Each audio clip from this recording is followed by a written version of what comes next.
The foreign ministers' meeting starts in 5 minutes. National representatives and NATO officials are coming into the room.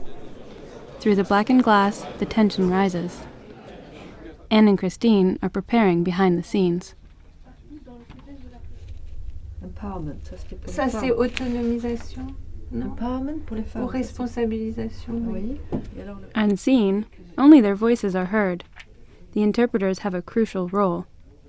They work in the background, transmitting high-level diplomatic messages.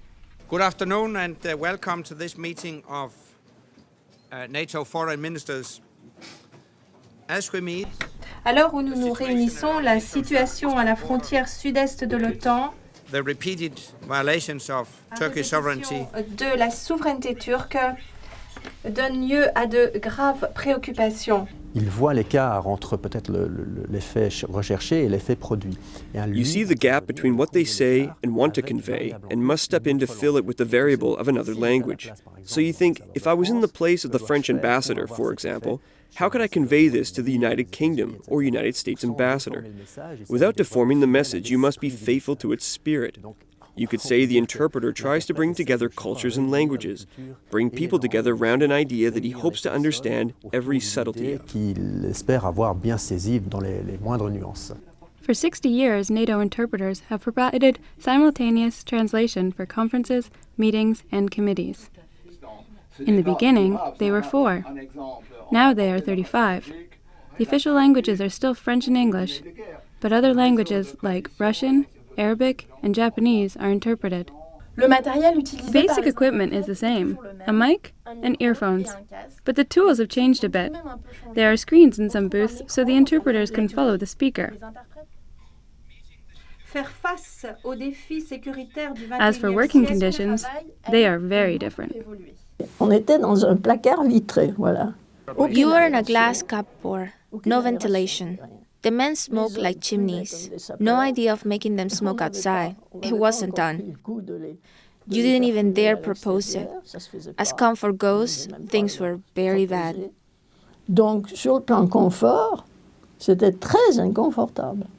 Terry Larsen was one of the first NATO interpreters. She has some memories to tell. On a vu beaucoup de gens qu'on a interprétés. Eisenhower. We saw lots of people that we interpreted. Eisenhower came to NATO. We were still in Paris then. There was a whole close protection service, and then his bodyguards were at our backs, guns in hand, all the time.